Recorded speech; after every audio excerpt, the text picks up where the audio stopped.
네, 문재인 대통령 그동안 야당에서 여러 가지 의사표현 해달라고 요구했었는데 직접 발표를 했죠. 양해 표명을 했는데 과연 이걸로 인선한 전국 통할 수 있을까?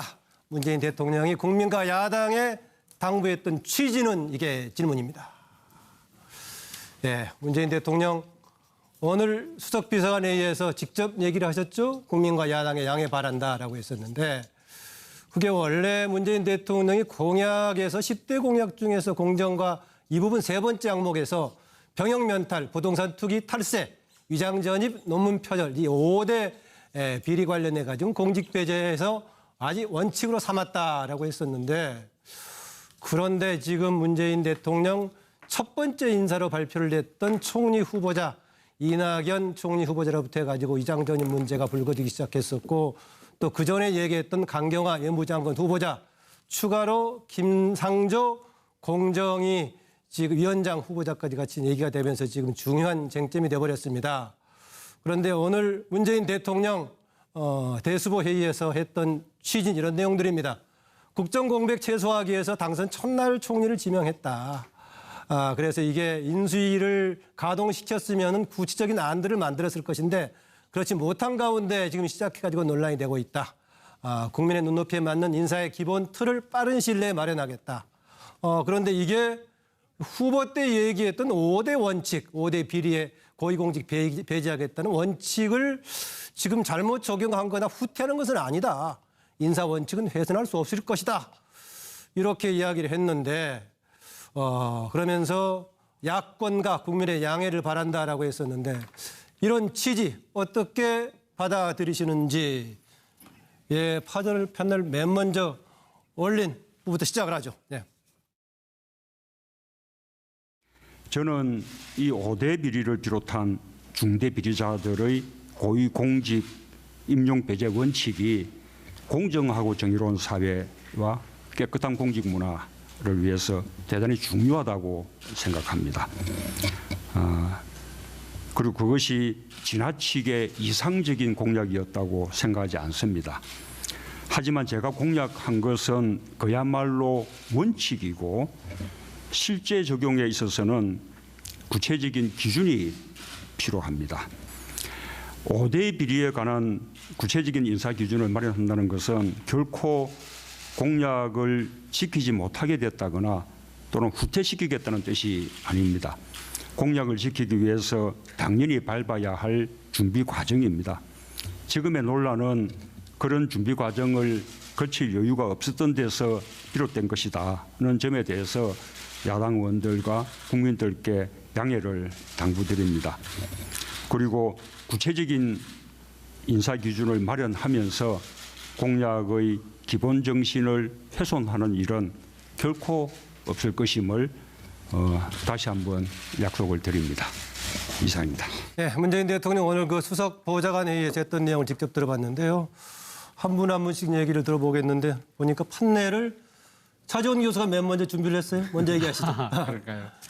오늘 방금 들으신 대로 아마 저는 문재인 대통령이 이 오늘 발언을 통해서 세 가지 효과를 노린 것이 아닌가 하는 생각입니다. 첫 번째는 인사 논란에 대한 유감을 표명했다고 저는 봅니다. 물론 유감이라는 표현 대신에 그 양해라는 표현을 썼지만 그러나 대통령이 지금 그 집권 초반에 이 야당의 그런 그 강한 그 입장 표명 요구를 일단 받아들인 것이 아닌가 그런 측면에서 본다고 한다면 문재인 대통령이 야당과의 협치라는 부분에 있어서 그 가치를 결코 가볍게 보고 있지 않다는 야당 요구를 받아들인 거다. 저는 그렇게 보고 싶습니다. 그렇지만 그럼에도 불구하고 본인이 내세웠던 5대 비리 의혹에 대해서 그 원칙은 그대로 갖고 가겠다. 그렇지만 이 현실적으로 차이 나는 부분에 있어서는 좀 맞추겠다.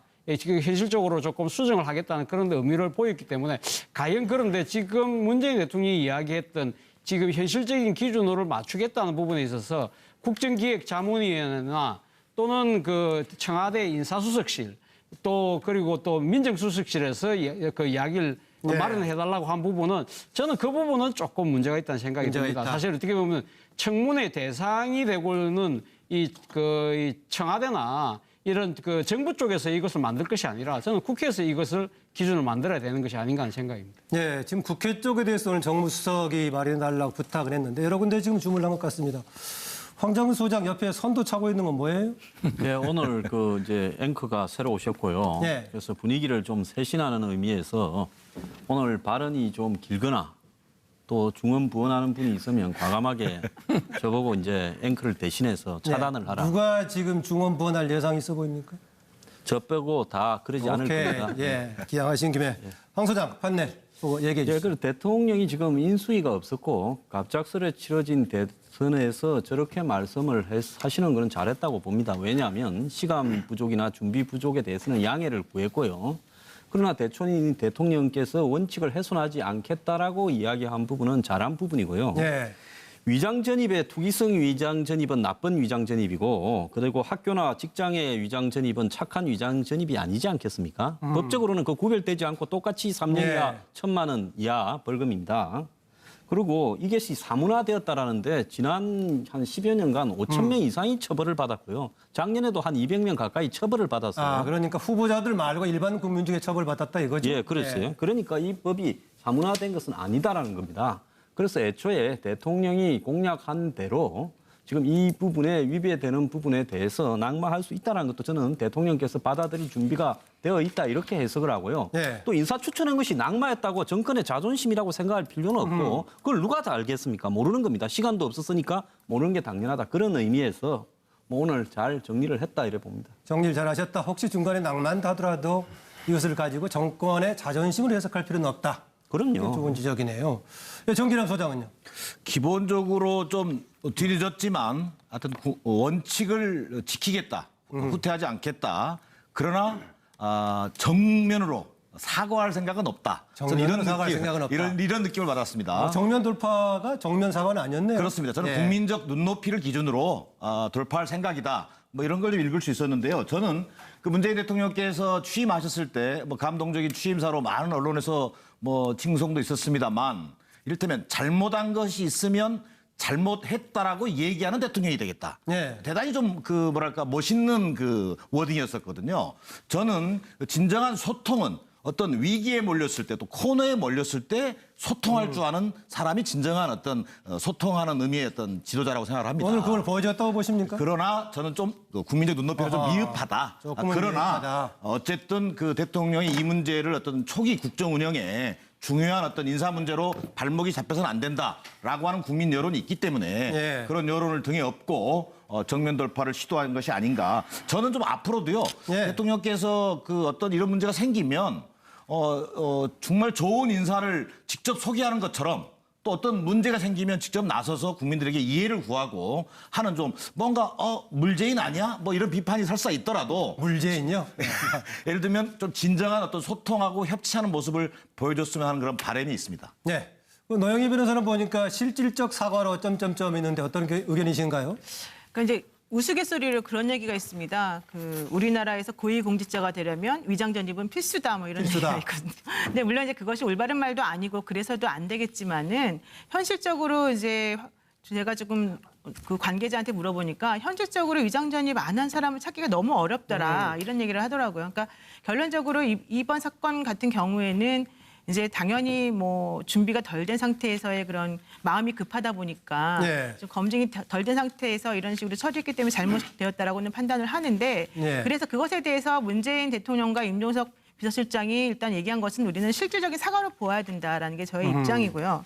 또한 이것을 계기로 해서 그 구체적인 인사 기준에 대한 마련을 그 여야가 바뀔 때마다 서로 똑같은 종류의 그런 공격이나 방어를 한다는 것 자체가 말이 안 된다고 생각하고 국회에서 좀 서로 간에 협의를 하고 국민들이 납득할 수 있을 만한 기준을 세워서 조금 뭐 예를 들면은 뭐 2005년 이전의 사람들과 2005년 이후의 사람들을 뭐 구분하겠다라는 얘기도 사실 있지 않습니까? 네. 그런 식으로 뭐 꼭 어떤 연도를 기준으로 할 것이라기보다는 그 구체적으로 그것이 좀 처벌이 가능한 그런 불법이냐 아니냐 이런 네. 것들을 좀 따지는 거 필요할 것 같아요. 왜냐하면은 재판을 할 때도요. 우리가 감형 사유 같은 것으로 그 범행에 이르게 된 뭐 경위라던가 정상에 참작한 사유 같은 것들을 항상 얘기를 하거든요. 예, 예. 그러니까 그런 것들을 기준을 마련하는 계기가 되면 좋겠다 이런 생각입니다. 구체적인 뭐 연도 기준보다는 다른 차원의 얘기를 했군요. 예. 그러니까 이번 처음으로 지금 구체적인 기준한 얘기가 나왔는데요.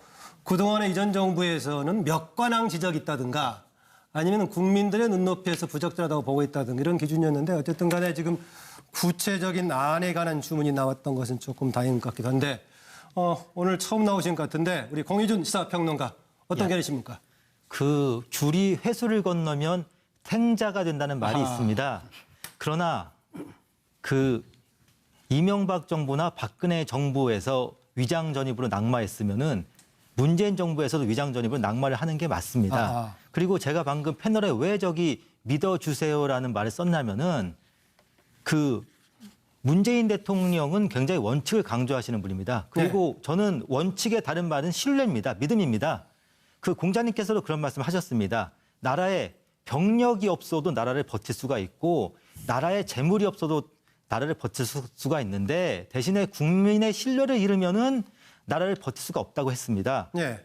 사실은 지금은 정권 초반기이기 때문에요. 지지율이 굉장히 높습니다. 그리고 요번 같은 이러한 위장 전입에도 불구하고 아마 그 임명을 강행해도 지지율에는 당장은 큰 변동이 없을 겁니다. 그리고 그러한 지지율 변동이 없음을 정권이나 아니면 청와대나 문재인 대통령께서는 국민들이 나에 대한 믿음을 잃지 않았구나고 생각을 하실 수 있는데 예. 그 국민의 믿음이란 거는 잘 보이지 않습니다.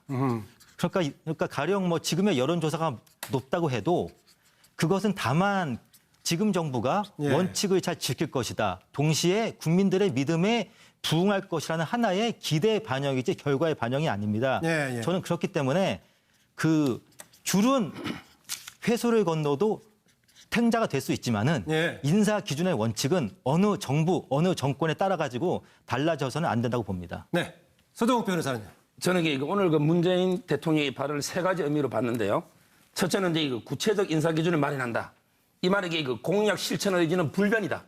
왜냐하면 이게 대선 때 한 공약 5가지는 큰 원칙이고, 네. 그다음에 그 구체적 기준을 마련한다는 말은 공약은 그들에게 지키겠다, 철회하지 않겠다. 이게 첫째 의미고요. 네. 그다음에 두 번째 양해를 당부한 거는 야당이 직접 입장 표명 요구를 수용하는 뭔가 이게 협치 차원에서 야당이 직접 대통령 입장 표명해라 이런 요구를 일부는 수용했어요. 네. 따라서 국민의당이나 또는 뭐 바른당 이런 분들은 수용할 수 있도록 그 정도로 하되 마지막에 중요한 게 그러나 사과나 유감은 아니다. 이 말이 결국에 기싸움에 밀리질 않겠다. 나는 높은 지지율로 정면 돌파하겠다.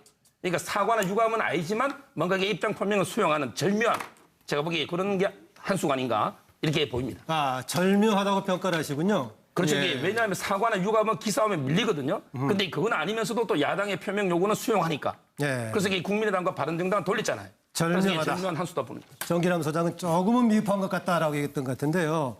예, 초반에 인사할 때 굉장히 호평을 받았었죠. 인물 자체에 대해서도 이낙연 총리 지명자, 총리 후보자에 대한 평가도 좋았었고 또 그 발표를 할 때 대통령께서 직접 발표를 하면서 기자들의 질문까지 받아가지고 아주 호평을 받았었는데 이후에 이런 논란이 되게 된 게 과연 검증부실인가 아니면은 발목 잡기인가 아니면 또 과도한 기준인가 두 번째 질문이 이겁니다. 부족한 점 부족한 대로 잘 메꿔가면서 그 야당의 정말 담대한 협치를 위한 담대한 협조가 필요하다고 생각합니다. 말과 행동이 다르지 않는 언행일치의 모습, 또 두 번째는 결재 해지의 모습으로 이 문제를 해결해 주실 것을 저는 기대하고 있습니다. 그토록 강조했던 문재인 정부의 도덕성이 어떤 훼손을 당했으면 대통령께서 좀 직접 나서셔 가지고 거기에 대한 어떤 해명과 국민의 이해를 구하는 노력들이 있어야 되지 않을까. 공약할 때와는 사정이 다르다면 어떤 사정이 다르고 왜 지킬 수 없는지 그것을 책임 있는 분이 직접 이야기를 해야 하겠다. 청와대가 위장 전입에 관해서 향후 인사청문을 요청함에 있어서 어떤 기준을 적용할지를 국민에게 먼저 밝혀달라고 요구를 하고. 네. 지금 여야당 원내대표들의 이야기를 들어봤었는데 좀 앞서 연결된 얘기니까는요. 지금 이게 아까 제가 발목 잡기인가 과연 검증 부실인가 등을 질문했었는데 이 부분 연결되니까 좀 짧게 한 30초 정도씩 얘기 들어보겠습니다. 맨 오른쪽 끝에 노영희 변호사부터요. 이제 인수위가 없는 상황에서 벌어진 부득이한 상황이 조금 있었다라고 판단을 하고요. 예. 그래서 결론적으로는 이제 야당하고 여당이 사실 첫 총리 인선과 관련해서 힘겨루기를 하는 모습도 사실은 여기에 없었다라고 볼 수는 없다 이렇게 지금 판단이 됩니다. 네. 이제 실질적으로 문재인 대통령이 처음에 취임 인사하면서부터 국민들로부터 지지를 상당히 많이 받았고 그 분위기에 많이 취해 있었다가 이번 사건을 계기로 해서 아마 조금 마음을 좀 정돈하고 조금 흥분했던 것을 가라앉히는 계기가 되었을 것으로 지금 판단이 되어서 앞으로 더 좀 잘해 나가시리라 생각합니다. 네, 정기남 소장. 오죽하면 하여튼 원칙을 지키면 사람이 없고 또 쓸만한 인물이면 흠결이 있더라. 네. 이런 인사 그 기준에 그 어떤 뭐랄까 딜레마 뭐 이런 얘기도 있습니다만 저는 어쨌든 좀 전에 말씀하신 것처럼 뭐 인수위 없이 또 출범하는 어떤 문재인 정부다 보니까 공직기강 비서관이라든지 민정 쪽의 기능이 제대로 좀 작동하지 할 수 없는 그런 구조라는 것도 좀 이해할 대목이 되고요. 네. 기본적으로 저는 그러나 좀 여기서 문제를 좀 삼고 싶은 부분은 그 우리 임종석 비서실장이 뭐 선거 캠페인과 국정 운영은 좀 역시 좀 다른 게 있다. 뭐 이런 표현이라든지 또는 뭐 위장 전입에 대해서도 이익형이 있다면 생활형이 있다. 뭐 이런 것 자체 그 워딩 속에서 느껴지는 것은 네. 문재인 대통령을 둘러싸고 있는 네. 어떤 측근들의 주변인 사람들의 어떤 너무 지나치게 도덕성 잣대를 낮춘 거 아니냐. 제 식구 감싸기 너무 그 기준을 너무 낮춰놨던 거 아니냐. 그런 부분은 다시 한번 좀 돌이켜볼 필요는 있겠다. 뭐 이런 생각입니다. 네, 차재원 교수는요.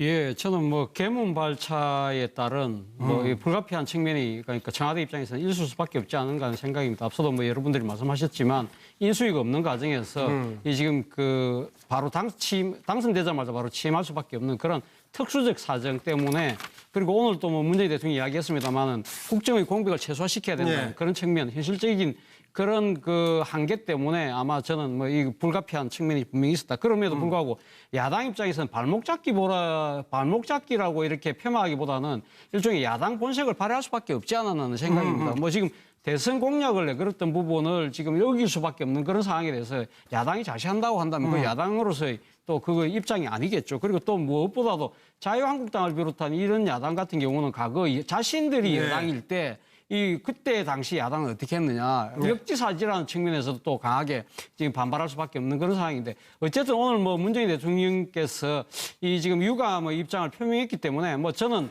아마 빠르면 31일쯤 되면 이 총리 후보자에 대한 인준안은 뭐 그런 대로 아마 뭐 좀 모양새 있게 통과되지 않을까 하는 생각입니다. 네, 글씨는 좀 달랐지만 보니까 차재원 교수나 노영희 변호사나 비슷하네요. 인수위 없이 출범한 이유 아니면 개문 발차, 힘겨루기 또는 야당 본색 얘기를 했는데요. 네, 권기준 평론가. 그 검증 부실은 맞습니다. 검증 부실은 맞고요. 그런데 대신에 그 야당의 발목 잡기는 찬성할 수가 없는 게 그거는 야당이 뭐 투쟁성이 부족하다는 측면보다도요. 지금의 야당, 특히 자유한국당 같은 경우는 자기들이 지금 과거에 했던 것이 부메랑으로 지금 돌아오고 있고요. 그리고 무엇보다도 중요한 게 국민의당인데 지금 국민의당은 그 이낙연 총리가 호남 출신이라는 점 때문에 걸려가지고 한마디도 이러지도 저러지도 못하고 있는 상황입니다. 그래서 제가 결론적으로 말씀드리고 싶은 거는 야당은 발목을 잡고 싶어도 발목을 잡을 수 있는 실력과 처지가 아니라는 말씀 드리고 싶습니다. 네, 야당 발목 잡기가 아니다. 잡으려고 해도 실력과 처지가 아니다. 서정욱 변호사는요? 저는 이게 케이스 바이 케이스로 봐야 된다 봐요. 제가 보기에 총리하고 저는 외교부 장관을 달리 보는데 총리는 이제 그 발목 잡기로 봐요. 왜냐하면 이게 총리는 이만하면 인준해줘야 됩니다. 큰 하자는 아니에요. 부인이 약간 위장전이 있으면 사과도 했고. 그러기에 외교부 장관은 저는 이게 검정부실로 봐요. 왜냐하면 이게 가장 나쁜 거는 거짓말이고 그다음에 탈세입니다. 그다음에 위장전입이에요. 왜냐하면 이게 위장전입이 친척집이 아니고 이화여대 그 교장이 임대한 이거는 이게 거짓말이잖아요. 외국 같으면 이게 거짓말로 이미 끝이에요. 그다음에 탈세. 저는 이거는 3개월 이내 돈 내야 돼요. 근데 그분이 장관 안 됐으면 끝까지 안 냈을 거 아니에요. 따라서 이게 탈세한 거죠. 미수가 아니고 기수입니다. 그다음에 그 위장전입은 제일 낮은 거예요. 이 세 가지를 볼 때 이분이 이게 여성으로서 비외모고시 이런 게 스토리는 있지만 저는 이게 부적격자다. 이거는 이게 검정부실이다. 이렇게 봅니다. 네, 총리 후보자하고 외교장관을 좀 달리 봤었는데 지금 거짓말 관련 얘기는 조현옥 인사수석이 지금 친척집이라고 얘기했었는데 본인이 직접 얘기를 어떻게 했나는 좀 확인을 해야 될 부분 같은데요. 오늘 선두부장 맡고 있는 황장훈 소장. 우리가 대통령을 지금 부패 의혹이 있다고 탄핵을 해가지고 지금 구치소에 이렇게 가게 했지 않습니까? 그렇다면 그 이후에 이 부패에 대한 기준은 훨씬 높아져야 되는 겁니다. 그러니까 협치나 파격이나 이런 부분에도 네. 불구하고 인물적 하자는 필수적인 거고요. 우리 사회에 이게 지금 현재 상류층이나 한마디로 고위 공직자를 하려고 하는 사람들의 수준이다라고 보여주는 거고 이런 어떤 과정을요 불편하게 생각해서는 안 되고 부패 척결의 네. 과정이다. 적폐청산의 과정이다라고 생각하고 다수의 탈락자가 나오더라도 그것 또한 받아들이는 부분이요. 문재인 대통령이 지금 개혁하고자 하는 방향으로 가는 길이다. 저는 그렇게 생각합니다. 네, 지금 뭐 뉴스 속보가 들어왔군요. 강경화 후보자가 지금 위장 전입 관련해 가지고 국민들에게 사과를 했고 딸이 한국에 적응하기 위해서 위장 전입했다 이런 얘기를 했었는데 아까 나왔던 몇 가지 내용과 더불어서 어떻게 해석을 하고 또 어떻게 받아들일지 당장은 청문회 주체라고 할 수 있는 국회 특히 야당들이 어떻게 받아들일지 또 얘기를 했고요.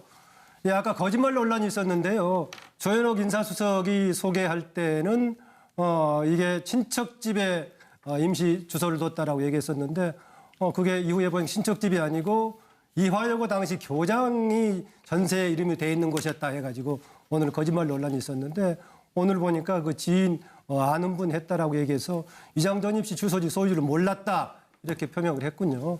여기에 대해서 어떻게 받아들일지 해석자들의 문제인데 아까 그래서 제가 거짓말 논란은 지금 현 상황에서 단정하기는 좀 쉽지 않은 부분이 조금 있기는 있는 것 같습니다.